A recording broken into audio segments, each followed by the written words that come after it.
ನಮಸ್ಕಾರ ಸ್ನೇಹಿತರೆ, bus info Kannada ಚಾನಲಿಗೆ ನಿಮ್ಮೆಲ್ಲರಿಗೂ ಸ್ವಾಗತ. ಇತ್ತೀಚಿನ ದಿನಗಳಲ್ಲಿ ಸಾರ್ವಜನಿಕ ಸಾರಿಗೆಯಲ್ಲಿ ಮಹಿಳೆಯರ ಸುರಕ್ಷತೆ ಅನ್ನೋದು ದೊಡ್ಡ ಪ್ರಶ್ನೆಯಾಗಿದೆ.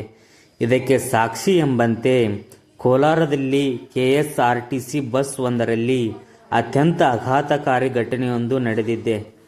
ಬಸ್ಸಿನಲ್ಲಿ ಒಂಟೆ ಮಹಿಳೆಯನ್ನು ಕಂಡು ಅಸಭ್ಯವಾಗಿ ವರ್ತಿಸಿದ ವೃದ್ಧನಿಗೆ ಮಹಿಳೆ ಚಪ್ಪಲಿಯಿಂದ ಸರಿಯಾಗಿ ಪೂಜೆ ಮಾಡಿದ್ದಾರೆ. ಏನಿದು ಘಟನೆ? ಆ ವೃದ್ಧ ಮಾಡಿದ್ದೇನು? ಸಂಪೂರ್ಣ ವಿವರವನ್ನು ಈ ವಿಡಿಯೋದಲ್ಲಿ ನೋಡೋಣ. ಕೊನೆಯವರೆಗೂ ಮಿಸ್ ಮಾಡದೆ ನೋಡಿ. ಹೌದು ಸ್ನೇಹಿತರೆ, ಈ ಘಟನೆ ನಡೆದಿರೋದು ಕೋಲಾರದಿಂದ ಬಂಗಾರಪೇಟೆಗೆ ತೆರಳುತ್ತಿದ್ದ KSRTC ಬಸ್ನಲ್ಲಿ. ಬಸ್ ಎಂದಿನಂತೆ ಪ್ರಯಾಣಿಕರಿಂದ ತುಂಬಿ ಚಲಿಸುತ್ತಿತ್ತು. ಈ ವೇಳೆ ಬಸ್ಸಿನ ಸೀಟೊಂದರಲ್ಲಿ ಮಹಿಳೆಯೊಬ್ಬರು ಕುಳಿತಿದ್ದರು. ಅವರ ಪಕ್ಕದ ಸೀಟಿನಲ್ಲಿ ವೃದ್ಧರೊಬ್ಬರು ಬಂದು ಕುಳಿತುಕೊಳ್ಳುತ್ತಾರೆ. ಆರಂಭದಲ್ಲಿ ಸುಮ್ಮನೆ ಕುಳಿತಿದ್ದ ಈ ವೃದ್ಧ ನಂತರ ತನ್ನ ವಯಸ್ಸಿಗೆ ಗೌರವ ಕೊಡದೆ ಪಕ್ಕದಲ್ಲಿದ್ದ ಮಹಿಳೆಯೊಂದಿಗೆ ಅಸಭ್ಯವಾಗಿ ವರ್ತಿಸಲು ಶುರು ಮಾಡುತ್ತಾನೆ. ಅವರ ಕೈ ಮುಟ್ಟಲು ಯತ್ನಿಸುತ್ತಿರುವುದು, ಸನ್ನೆ ಮಾಡುವುದು ಮಾಡಿದ್ದಾನೆ. ಅಷ್ಟಕ್ಕೆ ನಿಲ್ಲದ ಈ ಕಾಮುಕ ವೃದ್ಧ ಅವರಿಗೆ ಬಲವಂತವಾಗಿ ಮೂತಿಡಲು ಯತ್ನಿಸಿದ್ದಾನೆ. ಯಾವಾಗ ವೃದ್ಧ ತನ್ನ ಮಿತಿ ಮೀರಿದನೋ ಅಲ್ಲಿವರೆಗೂ ತಾಳ್ಮೆಯಿಂದಿದ್ದ ಮಹಿಳೆ ಒಮ್ಮೆಲೆ ರೌದ್ರಾವತಾರ ತಾಳಿದ್ದಾರೆ. ಸೀಟಿನಿಂದ ಎದ್ದ ತಕ್ಷಣ ತನ್ನ ಕಾಲಲ್ಲಿದ್ದ ಚಪ್ಪಲಿಯನ್ನು ಕೈಗೆ ತೆಗೆದುಕೊಂಡು ಆ ವೃದ್ಧನಿಗೆ ಮನ ಬಂದಂತೆ ಥಳಿಸಲು ಶುರು ಮಾಡಿದ್ದಾರೆ. ಬಸ್ಸಿನಲ್ಲಿದ್ದ ಇತರ ಪ್ರಯಾಣಿಕರು ಮೊದಲು ಏನಾಗುತ್ತಿದೆ ಎಂದು ಗೊಂದಲಕ್ಕೊಳಗಾದರು.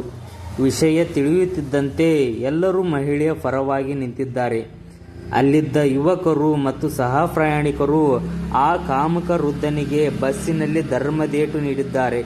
ಪರಿಸ್ಥಿತಿ ಕೈ ಮೀರುತ್ತಿರುವುದನ್ನು ಕಂಡ ವೃದ್ಧ ಮಹಿಳೆಯ ಕಾಲಿಗೆ ಬಿದ್ದು ತನಗೆ ಹೊಡೆಯಬೇಡಿ ಎಂದು ಕ್ಷಮೆ ಯಾಚಿಸಿದ್ದಾನೆ. ಬಳಿಕ ಚಲಿಸುತ್ತಿದ್ದ ಬಸ್ಸಿನಿಂದಲೇ ಇಳಿದು ಅಲ್ಲಿಂದ ಓಡಿ ಫರಾರಿಯಾಗಿದ್ದಾನೆ. ಈ ಇಡೀ ಘಟನೆಯನ್ನು ಬಸ್ಸಿನಲ್ಲಿದ್ದ ಪ್ರಯಾಣಿಕರೊಬ್ಬರು ತಮ್ಮ ಮೊಬೈಲ್ನಲ್ಲಿ ಸೆರೆ ಹಿಡಿದಿದ್ದು, ಸದ್ಯ ಈ ವಿಡಿಯೋ ಸಾಮಾಜಿಕ ಜಾಲತಾಣಗಳಲ್ಲಿ ಸಖತ್ ವೈರಲ್ ಆಗ್ತಿದೆ. ತಮಗೆ ನಡೆದ ಅನ್ಯಾಯದ ವಿರುದ್ಧ ಧ್ವನಿ ಎತ್ತಿ ಸ್ಥಳದಲ್ಲೇ ಬುದ್ಧಿ ಕಲಿಸಿದ ಮಹಿಳೆ ಧೈರ್ಯಕ್ಕೆ ಇಡೀ ಕರ್ನಾಟಕದ ಜನತೆ ಶ್ಲಾಘನೆ ವ್ಯಕ್ತಪಡಿಸಿದ್ದಾರೆ. ವಯಸ್ಸಾಗಿದೆ ಎಂದು ಸುಮ್ಮನಾಗಿದ್ದರೆ ಇಂತಹ ಕಾಮುಕರು ಸಮಾಜದಲ್ಲಿ ಹೆಣ್ಣು ಮಕ್ಕಳಿಗೆ ಬದುಕಲು ಬಿಡುವುದಿಲ್ಲ ಎಂಬುದಕ್ಕೆ ಈ ಘಟನೆಯೇ ಸಾಕ್ಷಿ. ಮಹಿಳೆಯರು ಇಂತಹ ಸಂದರ್ಭಗಳಲ್ಲಿ ಹೆದರದೆ ಧೈರ್ಯದಿಂದ ಪ್ರತಿಕ್ರಿಯಿಸಬೇಕು ಅನ್ನೋದಕ್ಕೆ ಈ ಮಹಿಳೆ ಮಾದರಿಯಾಗಿದ್ದಾರೆ. ಈ ಘಟನೆಯ ಬಗ್ಗೆ ನಿಮ್ಮ ಅಭಿಪ್ರಾಯವೇನು?